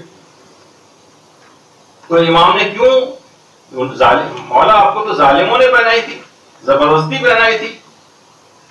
تو امام کو پتا تھا کہ 14 سال بعد کچھ مومنین آئیں گے جو اس کے اوپر بھی اعتراض کریں گے، تو اس لحاظ سے امام اس کا انتظام پہلے سے کر کے گئے تھے اور ان کا عمل بتا رہا ہے کہ ایسی کوئی بات نہیں تھی اور ان چیزوں کا پہننا کوئی بھی حرام نہیں ہے۔ دیکھنے والا بھی متوجہ ہوتا ہے اور جو اس کو پہن رہا ہے وہ بھی ان کی طرف متوجہ ہوتا ہے۔ دیکھیے یاد دہانی اور توجہ کے لیے تو کتنی واجب عبادتوں کے اندر اس کی مثالیں جو کچھ چیزیں رائج کی گئیں، مثلا نماز کے دوران جو مہر امین استعمال کی جاتی، نماز کا مسئلہ ہے، واجبات کا مسئلہ آپ کو خود یاد رکھنی چاہیے کہ آپ کی کون سی رکعت چل رہی ہے اور آپ کا کون سا سجدہ ہے، نہیں اس کے لیے مثلا ایک مشین بنائی گئی تاکہ ہمیں رکعتیں یاد رہیں، ہمیں اپنے سجدے یاد رہیں۔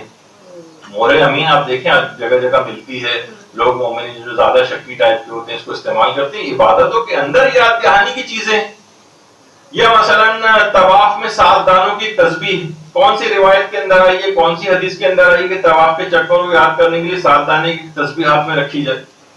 نہیں، ہمیں تذکر ہوتا ہے، یاد دہانی ہوتی ہے، تو واجب عبادت تک کے اندر ان چیزوں کو رسومات کے طور پر یا مثلا یاد دہانی کے لیے کوئی کسی طریقہ کار کے طور پر، تو اب اگر کوئی شخص مثلا اپنے ہاتھ میں کوئی ایک ہرے رنگ سے رنگ کا کوئی وہ کپڑا سا باندھ لے، کوئی مسک کیا ہوا کسی آئمہ کے ذریعے سے کوئی دھاگا باندھ لے، کوئی کلاوا باندھ لے، اس سے کوئی کڑا پہن لے، کوئی مثلا ہتھکڑی ٹائپ کی کوئی چیز جس سے ان کی یاد آتی رہے، تو اس میں کون سا مضائقہ ہے، کون سا ایک حرام کام ہے کہ جس کا وہ مرتکب ہوا ہے کہ اس کو برا بھلا کہا جائے. آپ ہندوستانی کے حوالے سے کتنے فتاوے بھی علماء جو ہے وہ نقل کرتے ہیں. مثلا سوال پوچھا گیا کہ ان کے فتوے کے مطابق جو جوابات علماء دیتے ہیں کہ ممبر حسینی کا بوسہ لے کر اپنے آپ کو متبرک کرنے کا کیا حکم؟ یعنی ایک عام ممبر، لکڑی کا ممبر رکھا ہوا ہے، اس طرح سید الشہداء کے غم میں نکلے ہوئے جلوس کے علامہ مبارک اور امام بارگاہ کی دیواروں کا بوسہ لینا کہ جائز ہے یا نہیں؟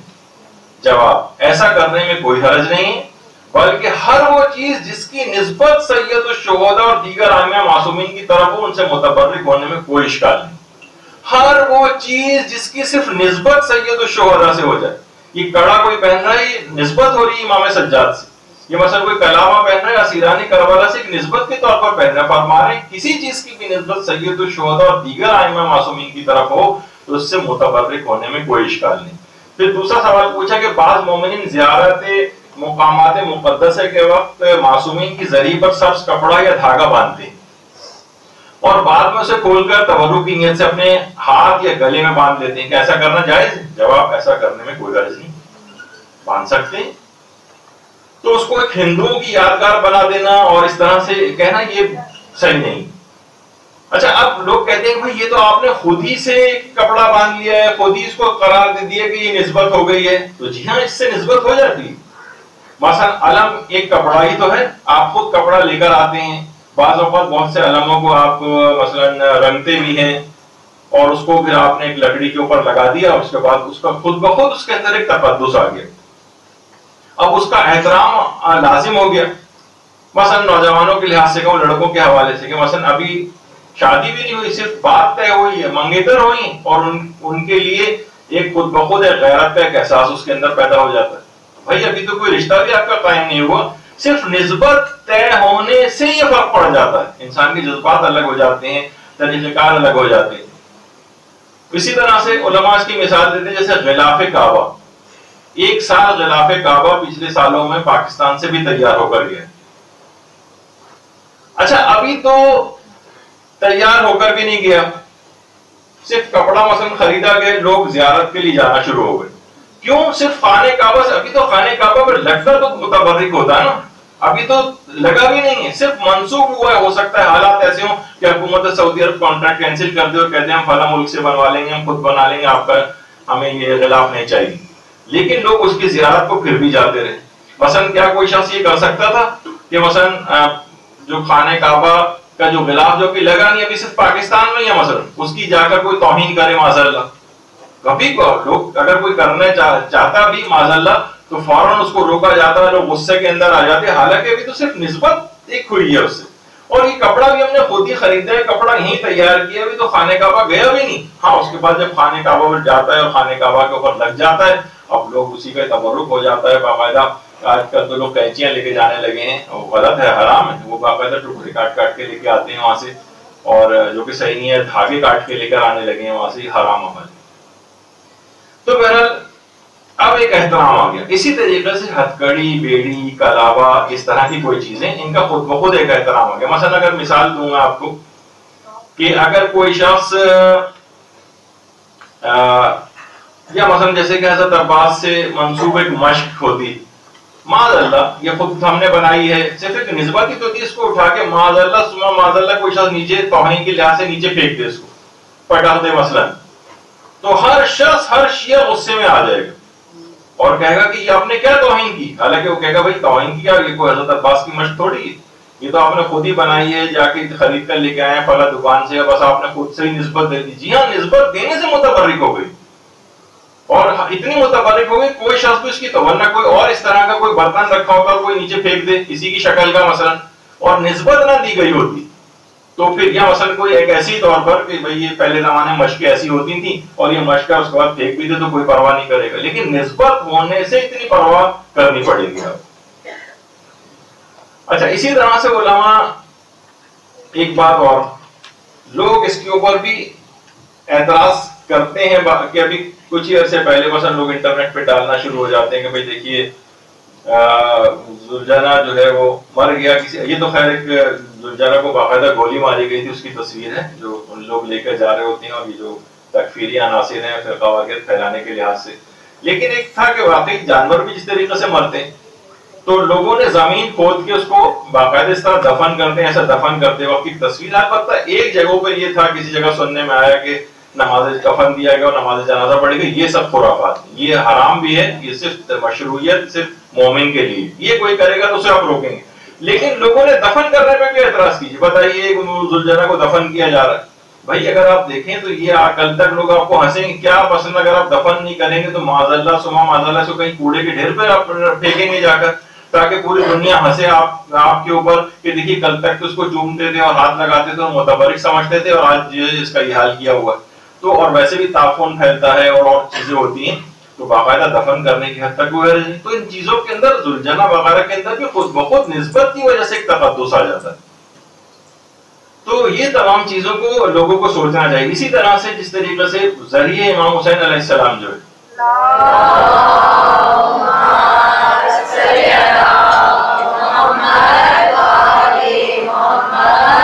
باقاعدہ ایران کے اندر تیار ہو کر گئی اور مکمل زری ایران میں تیار ہوئی، اور ابھی گئی بھی نہیں تھی وہاں، اور بے تحاشا لوگ، ہزاروں کی تعداد میں لوگ روزانہ آ رہے ہیں، بلکہ یہاں سے علامہ طالب جوہری صاحب قبلہ بھی وہاں پر گئے، اس کی زیارت کی، اس کے اندر ان کو جانے کا وہ پرمیشن ملی، وہاں جا کر انہوں نے نماز بھی پڑھی، اور نماز پڑھنے کے علاوہ کہ میرا بھی اس میں کچھ ہاتھ ہو جائے، تھوڑا سا وہاں پر کچھ کام بھی کیا کہ اس ذریعے امام حسین میں میری بھی کوئی محنت اس کے اندر لگ جائے تھوڑا سا، تاکہ ہاتھ انہوں نے اس کے اندر لگایا ہے تبرک کے طور پر حاصل کرنے کے لیے اس سے۔ تو ابھی کیا ہے کہ یہ تو کیا اس کا احترام نہیں تھا اس وقت، یہ تو ابھی گئی بھی نہیں تھی وہاں پر، اور اس کے بعد پھر اس کو لوگ اس کی زیارت کو وہیں پر ایران میں اس کی زیارت کو آتے رہے ذریعے، اور اس کے بعد پھر جب اس کو باقاعدہ کنٹینرز کے اندر جو ہے وہ جہاز میں لے جایا جانے والا تھا تو اس کے ساتھ ساتھ بھی لوگ اسی طریقے سے ساتھ چل رہے تھے جیسے حقیقی زری کا جس طریقے سے ایک احترام ہوتا ہے۔ اور اس کے بعد وہی آج زری وہاں پر آپ دیکھتے ہیں امام حسین علیہ السلام ان کی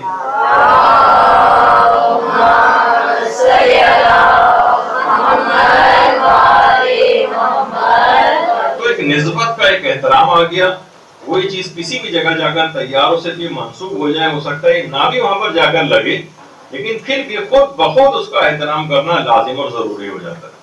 اب آ جائیے بہت سے مسائل فقہ بھی اس کے اندر ہیں کہ مثلا باقاعدہ اللہ حافظ بشیر نجفی سے بھی سوال پوچھا گیا کہ اگر کڑی اس نیت سے پہنی جائے، جس کو ہم کڑا کہتے ہیں یا ہتھ کڑی بیڑی اس طرح کی کوئی چیز، نیت، تو انہوں نے یہ جواب دیا کہ اگر کڑی کو اس نیت سے پہنا جائے کہ امام نے حکم دیا ہے تو پھر تو کڑی پہننا حرام، یعنی کڑا کڑی کوئی بھی اس طرح کی جو چیزیں آپ دیکھتی ہیں جو لوگ پہنتے ہیں، لیکن اگر اس نیت سے پہنے کہ امام کی قید کو نہ بھولے تو یہ باعث ثواب ہے، یعنی اب لوگوں کی نیت یہی ہوتی ہے۔ اور باقاعدہ الگ سے بھی اس کا ایک سوال، یہ تو خود ہمارے مدرسے نے ایک سوال آیت اللہ سیستانی کو بھیجا تھا کہ پاکستان اور انڈیا میں ایام اعضاء میں مومنین عام طور پر اسمال جو چھوٹی چھوٹی چینز ہوتی ہیں ہاتھوں میں وہ پہنتے ہیں جنہیں ہتھ کڑی یا کڑا کہتے ہیں، اور اس سے ان کو امام سجاد کی یاد آتی ہے، اور کچھ دھاگے ہاتھ میں باندھتے ہیں جس کو کلاوہ کہتے ہیں، باقاعدہ وہ نام بھی مینشن کر دیے تھے، اس سے ان کو ان رسیوں کی یاد آتی ہے جو اسیران کربلا کی گردنوں میں باندھی گئی تھی۔ ان لوگوں کو یہ بات پتہ ہے کہ یہ مباح عمل ہے، یعنی اس کو کوئی حکم شریعت نہیں سمجھ رہے ہیں، لیکن اس سے وہ ان کی یاد سے قریب، کربلا کے والوں کی یاد سے قریب اپنے آپ کو محسوس کرتے ہیں۔ تو کیا یہ عمل کرنا جائز ہے؟ کیا ان کو یہ کام نہیں کرنا چاہیے؟ کیا یہ کوئی مکروہ عمل ہے؟ لیکن اس سے کیا ہوتا ہے کہ ان کو اس طرح کی چیزیں پہننے میں وہ شہداء اور اسیران کربلا کے قریب خود کو سمجھتے ہیں، تو آپ بتائیے کہ آپ اس سلسلے میں کیا فرماتے ہیں؟ جواب دیا آقا سیستانی کی طرف سے آیا بسم تعالیٰ it is permissible and there is no problem, کوئی حرج نہیں ہے، بالکل جائز۔ تو آپ نے دیکھا کہ یہ تمام چیزیں سامنے ہیں، اور اگر کچھ افراد کو یہ تمام رسومات یہ سب جو ہے وہ خرافات لگنے لگی ہیں۔ اچھا آپ دیکھیے یہ عمل مباح ہے، لیکن آقا سیستانی فرماتے ہیں ممکن ہے مباح کام کا بھی آپ کو ثواب مل جائے۔ فرماتے ہیں کہ عمل کا ثواب انسان کی نیت اور قابلیت پر منحصر، ممکن ہے کہ عمل مباح بھی ثواب کا باعث بن جائے۔ مثلا آپ کتنا علماء اس کی مثال دیتے ہیں، پانی پینا مباح ہے نا، کوئی ثواب تو نہیں ملتا، لیکن آپ نیت یہ کر لیں کہ میں پانی اس وجہ سے پی رہی ہوں تاکہ میرے اندر توانائی آئے، پھر میں دین کے لیے کام کروں۔ میں رات کو اس وجہ سے کھانا اس نیت سے کھاؤں کہ رات کو اٹھ کے نماز شب پڑھوں گی تو مجھے تھکاوٹ نہ فیل ہو، تو یہ کھانا اور پانی جو ہے وہ آپ کے لیے ثواب کا باعث بن جائے گا۔ تو آقا سیستانی فرماتے ہیں ممکن ہے عمل مباح ہو، جیسے یہ سب چیزیں پہننا مباح عمل ہے، لیکن آپ کی نیت اگر آپ کو اسیران کربلا یاد آ رہے ہیں، امام حسین یاد آ رہے ہیں، سید سجاد یاد آ رہے ہیں، تو یہ مباح عمل بھی ممکن ہے آپ کی نیت کے باعث مستحب عمل کے اندر اور نیک عمل کے اندر تبدیل ہو جائے۔ اچھا اب اگر کسی شخص کو یہ ہے کہ بھئی ہم جو ہے نہیں، ہمیں تو یہ سب چیزیں خرافاتی لگنے لگی، تو ہم ان سے کہتے ہیں ٹھیک ہے پھر آپ ایسا کریں ایک ڈیلیگیشن بنائیے، تمام مراجع کے پاس جائیے، وہاں سے متفقہ فتویٰ لے آئیے، تو ہم سب لوگ مل کر ان سب کو ختم کروا دیں گے۔ لیکن کسی بھی شخص کو جو ایک آدمی ہو، دو آدمی ہو، مثلا وہ یہ نہیں اختیار مل جائے گا کہ بھئی میرے سامنے ایک آڈینس بیٹھی ہوئی ہے، ایک صاحب خطاب کر رہے ہیں، جیسے اب یہ جو ہے مائک والا ہے جو لینے کے لیے آیا ہے کہ مائک واپس اٹھا کے لے جانا، تو جتنے افراد ایسے چھوٹے چھوٹے سے گروپ، چھوٹے چھوٹے سے لوگ وہ جو ہے کوئی سا بھی حکم بیان کر کے کہ یہ رسم حرام ہے وہ رسم حرام ہے، تو اس کے ان کی باتوں کی کوئی حیثیت نہیں ہوگی۔ تو اب نہ نوجوان کوئی اس طرح سے، نہ کوئی سطحی معلومات رکھنے والا کوئی مولانا مراسم اعضاء کے خلاف اگر مثلا کوئی مہم چلائے تو ہم اسے احترام کے ساتھ روکیں گے کہ یہ کام نہ کریں، یہ حلال و حرام کرنے کا جو اختیار ہے یہ فقط مجتہد کے پاس ہے اور کسی کے پاس نہیں۔ اچھا اسی طریقے سے ایک رسم اور بھی ہے، دیکھیے بہت ساری چیزیں جیسے میں نے اس سے پہلے کہا تھا کہ علاقائی رسومات، اسی کے اندر ایک ہے جو یہاں پر اب تک آئی نہیں ہے، گل مالیدین، گل مالی جس کو کہا جاتا ہے، اور باقاعدہ مٹی وغیرہ اپنے اوپر لگائی جاتی ہے۔ ان کو وہ بھی یہی کہتے ہیں کہ ہمیں سے یاد آتی ہے کہ روایتوں کے اندر یہ کہ مثلا وہ غبار آلود تھے، وہ سوچیے کہ آپ جو کربلا سے لے کر اور شام تک کا سفر جو ہے کہاں کیسے کیسے ریگستانوں سے ہوتے ہوئے ان کا جسمانی اعتبار سے کیا حالت تھی، تو ہم اپنے آپ کو ان کے حلیے جیسا بناتے ہیں تاکہ وہ والی مصیبت بھی ان کی یاد رہے۔ اب اس کے اندر ہی باقاعدہ رہبر معظم سے بھی سوال پوچھا گیا، اور ایران کے اندر تو یہ سب سے زیادہ ہوتا ہے، عرب میں بھی ہوتا ہے، لیکن ایران میں سب سے زیادہ ہوتا ہے۔ تو انہوں نے کہا کہ اگر یہ عمل مٹی اور اپنے آپ کو اس طرح سے جو کیچڑ ٹائپ کی بھی کچھ اپنے اوپر لگاتے ہیں، اگر یہ عرفاً حزن اور غم کے مظاہر میں سے شمار ہو اور عزاداری شمار ہو تو اس کو کرنے میں کوئی اشکال نہیں، یعنی خود رہبر معظم کی طرف سے بھی کہ اس کو کرنے میں کوئی اشکال نہیں۔ البتہ کچھ اس طرح سے اپنے آپ کو کرتے ہیں کہ جو تمام علماء نے کہا ہے کہ اب غلطیدن جس کو کہا جاتا ہے اپنے آپ کو پورے دیکھیے عوام ہے نا، عوام تو افراط و تفریط کا شکار ہوتے ہیں۔ اب اتنی زیادہ کسی کوئی لگانے لگے گا تو اسے روکا جائے گا، لیکن یہ نہیں کہا جائے گا کہ مثلا یہ رسم کو بالکل ختم کر دیا جائے اور بند کر دیا جائے۔ اگر آپ صرف گل مالیدن لکھ کر آپ گوگل امیجز کے اوپر جا کر سرچ کریں تو آپ کو اتنی بڑی تعداد کے اندر، ایک لحاظ سے اگر ہم اس کو والا لفظ استعمال کریں توہین مذہب والا، تو اتنی نظر آئے گی کہ قامہ اس کے مقابلے میں کم لگنے لگے گی، مجھے آپ نوٹ کر کے دیکھ لیجیے۔ تو مقصد کہنے کا یہ ہے کہ یہ بہت لوگ جب حد سے، خاموش رہ کے ذرا سنیے، لوگ جب حد سے زیادہ تجاوز کرتے ہیں تو ان لوگوں کو، یعنی ہم اس رسم کو ختم نہیں کریں گے بلکہ ان کو اعتدال کے اندر لوگوں کو لے کے آئیں گے۔ مثلا اگر کوئی شخص واقعی جیسے عام طور پہ ہوتا ہے اتنی بڑی بڑی تلواریں جو ہے مارنے لگے، تو جن کے یہاں جائز بھی ہے وہ بھی علماء کہتے ہیں کہ بھائی اس میں بھی اعتدال میں رہ کے کیا جائے، آپ کے نقصان کوئی نہ پہنچ جائے آپ کو۔ یعنی جو جواز کے بھی قائل ہیں وہ بھی اتنے زیادہ اس میں اسراف کرنے کو نہیں کہتے، حد سے تجاوز کرنے کو نہیں کہتے، جسے عام طور پر عوام عام طور پر کرنے لگتی۔ تو لیکن اس کو ختم نہیں کر دیں گے. کیونکہ مثلا ہم کہیں کہ جب بل والدین کے مجھے یہ مثلا اپنے غبار آلود اپنے آپ کو کرنا یا مثلا اپنے جسم کے اوپر مٹی وغیرہ لگانا, تو یہی وجہ ہے کہ آیت اللہ صادق روحانی نے اسے بھی پوچھا گیا, انہوں نے کہا کہ غلطیدن در گل کار صحیح نہیں, یہ تو صحیح نہیں کہ انسان پورا لت پت اس میں ہو جائے. اما مختصری پر پیشانی زدن خوب است, تھوڑی سی اگر پیشانی پہ لگا لی جائے. اور یہ خود آیت اللہ صادق روحانی جن کا یہ فتویٰ ہے وہ خود اس عمل کو انجام دیتے ہیں, اپنی پیشانی کے اوپر تھوڑی سی مٹی لگانا. یہ غم و حزن کی وہاں پر ایران کے عرف کے اندر ایک علامت اور ایک نشانی وہ سمجھی جاتی ہے. اور باقاعدہ انہوں نے اپنی جو آفیشیل ویب سائٹ ہے اس پہ اس کے فتوے بھی دیے کہ تھوڑا سا صرف پیشانی پہ لگانا بس یہ مطلوب. اچھا اسی طرح لیکن ایران کے اندر بہت پورے گروپس ہوتے ہیں, پورے مٹی اپنے آپ کو جو ہے وہ زیادہ جو ہے وہ لگا لیتے ہیں. اور عام طور پر خواتین, یہ تو خیر عموماً جائز حد تک ہی ہے, وہ دوسری یہ ایام ہے جس میں واقعی لگتا ہے کہ انسان غبار آلود ہے, غم منا رہا ہے, اس کا حزن جو ہے اس سے ظاہر ہو رہا ہوتا ہے. اچھا بہت سے لوگ, اب دیکھیے ابو زرعی جو اتنا زیادہ جہاد کرنے والا شخص, عام طور پر یہ بھی کہا جاتا ہے جو مراسم اذان انجام دے رہا ہے یہ خرافاتی ٹائپ کا ہے, اس کا کوئی تعلق نہیں ہے جہادوں سے, اس کا کوئی تعلق نہیں ہے حرم کے دفاع سے, یہ لوگ بزدل ہوتے ہیں, یہ تو بس رسومات کے اندر غرق ہے. نہیں, ایسا نہیں ہے. یہ اس قسم کے طنز و تعانی اور تشریح دینا عزاداروں کو ہر وقت ان کو جو ہے یہ کہتے رہنا, یہ بھی بہت غلط ہے. اس سے قوم ڈیوائیڈ ہو رہی ہے, اس سے قوم انتشار کا شکار ہو رہی ہے, اس سے لوگ لڑائی جھگڑے کے اندر مبتلا ہو رہے ہیں. اور گویا یہ تاثر اس طرح سے مل رہا ہوتا ہے کہ گویا جو حرم کا دفاع کر رہا ہے یا جو مثلا جہاد کر رہا ہے اس کا مراسم اعضاء سے تعلق نہیں ہوتا, اس کا دوسرا نتیجہ یہ نہیں کرنے لگتا ہے, جو کہ بالکل غلط. تو اس طرح سے افراد ہیں. اور خواتین کے بھی ہوتا ہے کہ مثلا کچھ نہیں تو اپنے مثلا لباس کے اوپر اس طرح سے وہ ایک نشان غم کا جو ہے وہ بنا لیتے ہیں. آیت اللہ مہدی امامی کتنے مراجع کا طریقہ کار ہے. اگر یہ سب غلط ہوتا, خرافات ہوتی, تو یہ لوگ کبھی انجام نہ دیتے. اپنے جسم پر, اپنی داڑھی پر, اپنے امامے کے اوپر جو اس طرح سے لگانا, اور اسی میں گریہ کر رہے ہوتے ہیں, ان کے مصائب کو یاد کر رہے ہوتے ہیں, ان کے خاک آلود ہونے کو یاد کر رہے ہوتے ہیں. تو کتنی چیزیں آپ کو دیکھیے اس طرح سے نظر آتی ہیں. لیکن کوئی بھی چیز اگر, جیسے ابھی سے پہلے کہا کہ حد سے زیادہ اگر کوئی چیز تجاوز کرے گی تو ظاہر ہے پھر اس کو روکا جائے گا کہ نہیں اتنا زیادہ نہیں, بلکہ درمیان میں رہتے. اسی میں لوگ پھر نمازیں وغیرہ بھی وہاں پر پڑھتے ہیں. اور علماء کا طریقہ کار باقاعدہ یہ ہے, کبھی بھی کوئی خرافاتی رسم ہوتی تو اس کو کبھی بھی جاری نہیں کرتے, اور بلکہ علماء دوسرے لوگ آتے ہیں ان کے ہاتھ سے لگواتے ہیں کہ آپ ہمیں اپنے ہاتھ سے مٹی وغیرہ جو ہے وہ لگائیں اور ہمیں خاک آلود کریں. اور تو وہ اس وقت کو یاد کر رہے ہوتے ہیں جب بیویاں اس طرح سے, جیسے کہ آپ نے ابھی سے پہلے سنا کہ حبیب نے اپنی پیشانی پر خاک اٹھا کے ڈالنی شروع کر دی تھی, تو اس مصیبت کو بعض اوقات جو ہے وہ یاد کر رہے ہوتے ہیں.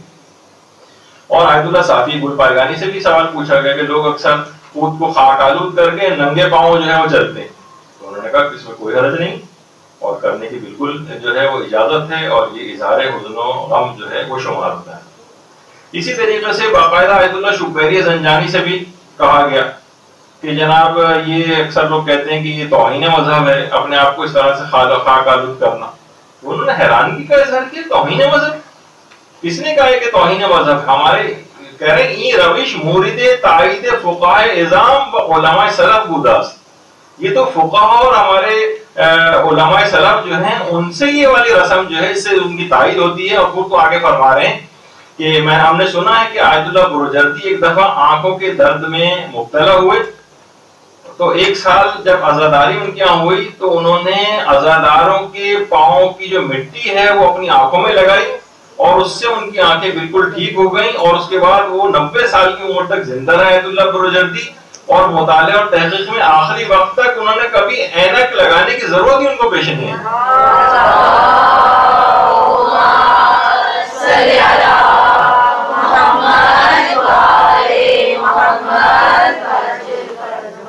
تو بہرحال اس لحاظ سے آپ دیکھیں کہ یہ اس کو علماء وہاں پر بھی طریقہ کار رائج ہے, ہر جگہ پر ایک غم و حزن کی علامات کے طور پر ہے. لوگ اس کو خرافاتی کہیں کچھ کہیں, لیکن تمام علماء نے اس کی اجازت دی ہے. خود آیت اللہ شبیری زنجانی جن کا ابھی آپ نے سنا, ان سے بھی جب یہ سوال پوچھا گیا کہ اپنے جسم پہ لوگ اس طرح سے لگا لیتے ہیں مٹی اور ننگے پاؤں جو ہے عزاداری میں چلتے ہیں. تو انہوں نے کہا کہ مانے نہ درد کوئی حرج نہیں ہے بلکہ از مصادیق تعظیم شاعر و مستحب است، یعنی یہ تعظیم شاعر حسینیہ کے اندر شمار ہوگا، اس کی تعظیم کرنے میں شمار ہوگا اور یہ مستحب بھی.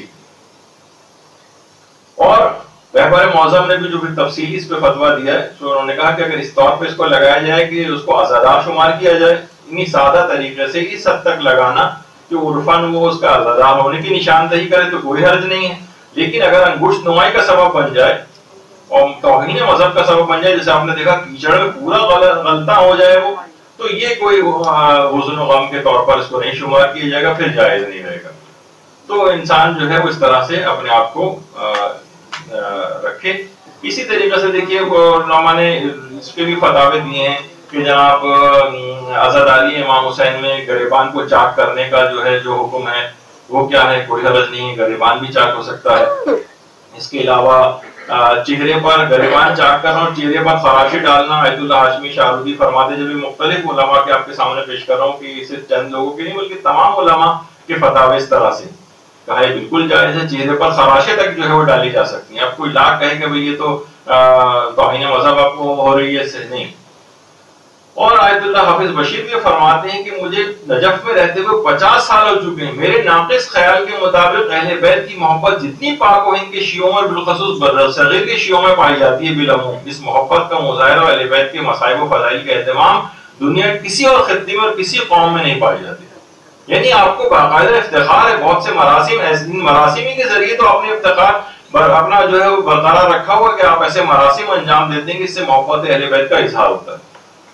آپ دیکھیں کہ لوگ کس طرح عزاخانوں کے اندر نوجوان مصروف ہو جاتے ہیں اور جناب وہ لگائے جا رہے ہیں اور زلجھنوں کو سجایا جا رہا ہے اور جناب ایسے ایسے طریقوں سے جو ہے وہ تابوت بھی سجائے جا رہے ہوتے ہیں. کسی بھی حالت آپ کہیں گے تو اسراف ہے، اتنا زیادہ پیسہ اس پہ خرچ کیوں کیا جا رہا ہے؟ نہیں، لوگوں کی وہی ایک اس سے بالاتر ایک بہت بڑا مفاد آپ کے سامنے، اس سے جو لوگ اٹیچ ہو رہے ہیں، مذہب کے قریب آ رہے ہیں، وہ ان رسومات کے ذریعے آ رہے ہیں.